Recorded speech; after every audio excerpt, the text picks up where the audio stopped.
जल्दी उठ गया भोला। हाँ माँ, वो काम पे जाना है ना, फिर वहां से आने में देरी हो जाती है तो ठेले की सफाई करने का टाइम नहीं मिल पाता है। बस कर भोला, कितनी मेहनत करेगा रे तू। दिन भर मजदूरी करता है और फिर शाम को मोमोज बेचता है। अगर तू बीमार पड़ गया तो? अरे कुछ नहीं होगा मुझे, मैं ढेर सारे पैसे कमाऊंगा ताकि सबसे पहले आपका अच्छे से इलाज करा सकूं और फिर आपको हवाई जहाज में ले जाऊंगा काशी घुमाने। हाँ। अरे हवाई जहाज तो रहने ही दे, कहीं ऐसा ना हो कि हवाई जहाज में उड़ते हुए मेरे प्राण पखेरु भी उड़ जाए। अरे शुभ शुभ बोलो माँ, आपको मुझ पर भरोसा नहीं है क्या? तेरे सिवा इस दुनिया में मेरा है ही कौन? तुझ पर भरोसा नहीं करूंगी तो किस पर करूं? तेरे पापा तो पहले ही चले गए। भगवान करे कि वो मुझे भी उठा ले ताकि तुझ पर जिम्मेदारियों का बोझ कुछ कम हो। माँ ऐसी बातें मत किया करो।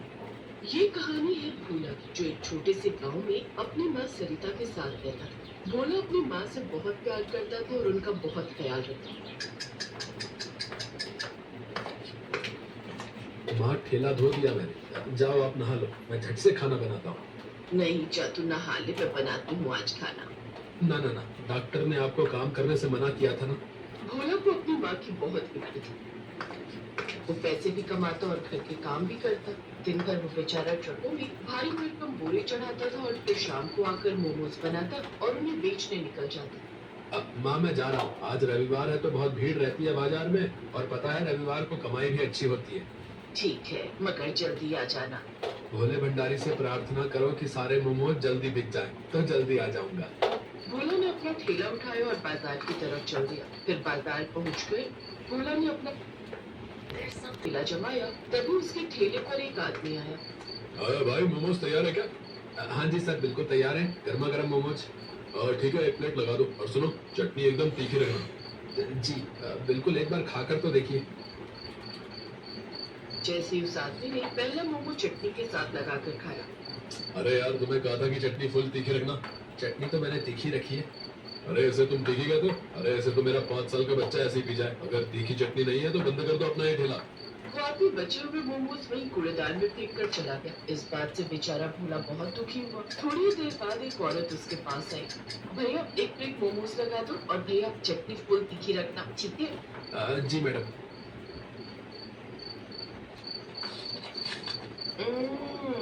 भैया मैंने कहा था आपसे कि चटनी फुल तीखी लगाना, और इससे बढ़िया तो मैं बर्फी खा लेती। पर मैडम ये तो काफी तीखी बनाई है मैंने। अरे ये क्या खाक तीखी बनाई आप? आपके मोमोज तो ठीक है पर आपको चटनी बनानी नहीं आती। अरे आप चटनी तीखी बनाना सीखो पहले, बाद में लगाना ठेला। मैडम वो मेरे पैसे। किस बात के पैसे भाई? एक तो फीकी चटनी बना दी, ऊपर से पैसे मांग रहे हो। वो औरत भी भोला को सुनाकर चली गई।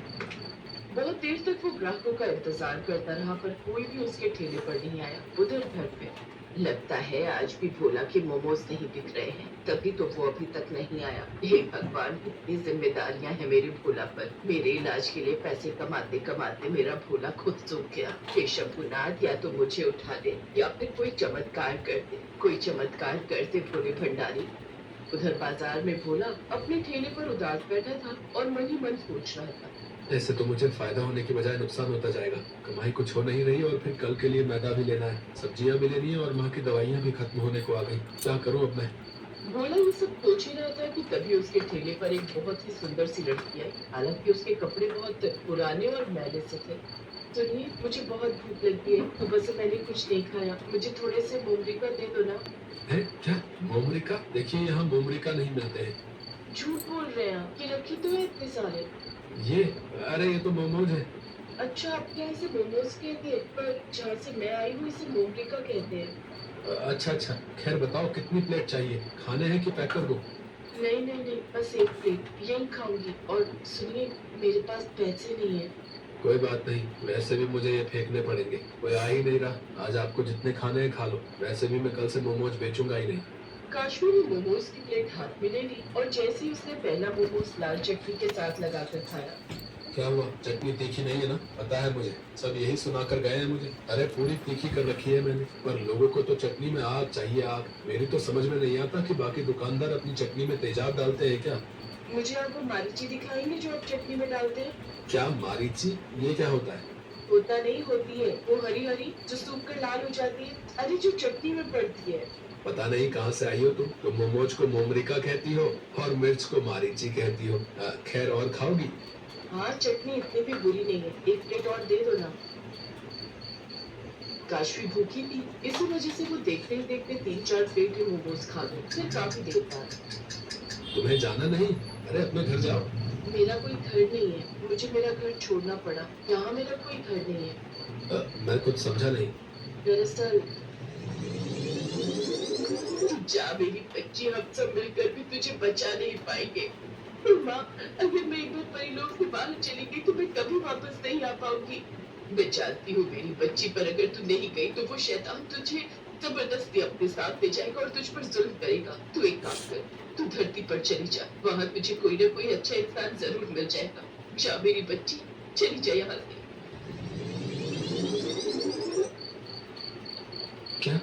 क्या तुम एक परी हो? हाँ, धीरे बोलो, पर अब मेरे पास मेरी जादुई शक्ति नहीं है, इसलिए मैं तुम्हारी कोई इच्छा पूरी नहीं कर सकती। मेरी कोई इच्छा नहीं है, मैं एक परी से मिला, यही बड़ी बात है मेरे लिए। अगर मैं तुम्हारी कोई भी मदद कर सकता हूँ तो मुझे बताओ। तुम वाकई बहुत अच्छे इंसान हो। इच्छा मांगने की बजाय तुम मेरी मदद करना चाहते हो। अगर ऐसा ही है तो मुझे कुछ दिनों के लिए आसरा दे दो, मैं फिर कहीं ना कहीं अपना ठिकाना ढूंढ कर चली जाऊँ। ठीक है, तुम मेरे घर चल सकती हो और चिंता मत करो, मेरे साथ मेरी माँ भी रहती है। काशवी भोला के साथ उसके घर चली गई और फिर भोला ने अपनी माँ को सारी बात बता दी। तूने ठीक ही किया भोला, जवान लड़की अकेले कहाँ जाएगी। काशवी भोला और उसकी माँ सरिता का स्वभाव देखकर बहुत खुश थे। फिर उसी रात वो चुपचाप उठी और उसने अपने जादू से भोला के आंगन में मिर्च का एक पेड़ लगा दिया और देखते ही देखते उससे चमकदार और सुर्ख लाल मिर्च निकल आई। फिर वो सरिता के पास गई और उसके माथे पर प्यार से हाथ फिरा कर वहां से चली गई। फिर सुबह के वक्त, अरे ये क्या, मैं तो बिल्कुल ठीक हो गई। अब ना तो कोई कमजोरी है और ना ही कोई दर्द। सच में माँ? हाँ भोला, पर ये कैसा जादू है? और वो देख, ये मिर्च का पेड़ यहाँ कैसे आया? तो ना हो, ये जरूर मारीची का पेड़ है। माँ, ये सब काशवी ने किया है। हाँ बेटा, उसी की कृपा है। जा भोला और उसे कहीं से भी ढूंढ कर ला। इतना सुनते ही भोला घर से बाजार की तरफ भागा। थोड़ी देर बाद उसे काशवी एक पेड़ के नीचे बैठी दिखाई दी। ये सारा जादू तुमने किया है ना? पर तुमने तो कहा था कि तुम जादू नहीं कर सकती। मैंने तुम्हारी परीक्षा ली थी और तुम उस परीक्षा में पास हो गए। अच्छा, एक और एहसान करोगी मुझ पर? नहीं, मेरा जादू खत्म हो गया। मुझे तुम्हारा जादू नहीं बल्कि तुम्हारा साथ चाहिए, हमेशा हमेशा के लिए। बोलो, शादी करोगी इस मोमो वाले से? भोला की बात सुनकर काशवी शर्मा गई। कुछ दिनों बाद दोनों ने शादी कर ली। अब काशवी अपनी जादुई मिर्च से मोमोज की लाल चटनी बनाती और भोला मोमोज। और फिर एक दिन,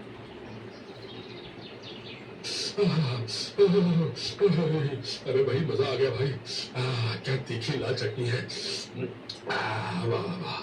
हाँ भैया, सही कह रहे हो, इससे तीखी चटनी तो मैंने आज तक देखा है। भाई एक काम करो, 3 प्लेट पैक भी कर दो। काशवी की मारीची से बनी लाल चटनी की वजह से भोला की दुकान चल पड़ी और भोला के रूप में काशवी को भी एक अच्छा जीवन साथी मिल गया था।